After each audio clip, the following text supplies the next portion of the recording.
This talk is not about AI, but I'm going to mention this twice. The mic is a little bit right now. What I want to talk about here is a 7 gigahertz band, and that is actually one of the enablers of all the AI applications, all the compute that we do at home. My name is Rikin, Thakker, Chief Technology Officer at NCTA. Our members include some of the leading providers of residential broadband services. They have deployed broadband Wi-Fi at massive scale across the United States, supporting tens of millions of customers, billions of active internet sessions, and hundreds of petabytes of traffic every month. And today I want to talk about the importance of a lower 7 gigabytes band and how that band offers rare opportunity to unlock the future of Wi-Fi. Lower 7 gigahertz is the strongest near-term path to reinforcing the US Wi-Fi leadership. Now, before I talk about 7 gigahertz, I want to clarify that I'm not talking about Wi-Fi 7. This is actually confusing, yes, even for people who are in the Wi-Fi industry. So here are the latest Wi-Fi generations, and what I want you to focus on is the last 2 years. In 2020, the US made a bold decision to open full 6 gigahertz band for the unlicensed use, and that has worked. Wi-Fi 6E, that was able to put that 6 gigahertz band in use immediately. That was the first Wi-Fi generation that used 6 gigahertz, and Wi-Fi 7 was introduced in 2024, which was a great leap in performance, and that also uses 6 gigahertz band along with the 2 latest bands, as you can see. I haven't started talking about 7 gigahertz yet. All right. So to show the importance of 7 gigahertz for Wi-Fi, we should understand the utilization of 6 gigahertz band.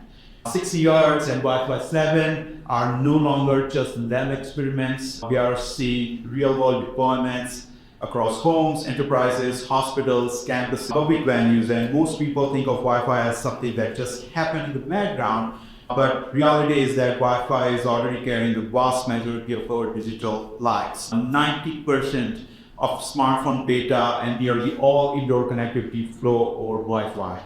And it is the default access network for cloud, AI, number one, and media. There are also clear financial benefits for American consumers. Wi-Fi is being leveraged by our member companies. Comcast is one of them, Charter, Cox, and many tier 2 broadband connectivity providers. They actually offer this to offload the mobile data traffic and offer competitive cellular plans that have saved consumers nearly $5 billion just last year alone. Of course, this is a proven success story. Allow me to add a bit more technical perspective here. This is the 6 gigahertz band, and I'm also showing the lower 7 gigahertz band.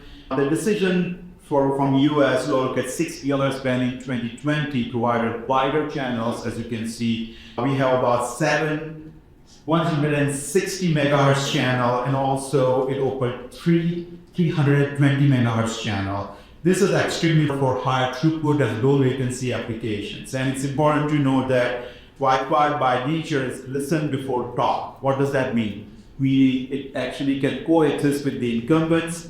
There are tens of thousands of microwave links still existing, of course, in 60 gigahertz band, and they are operating without any disruptions. That's the success story of 6 gigahertz. Now, this band, however, left one critical standard 320 megahertz. Hopefully you can see that on the far right hand side on the top of this band, and we have this opportunity to complete that right now. So why 7 gigahertz for Wi-Fi? This is why we are we should allocate lower 7 gigahertz band for Wi-Fi.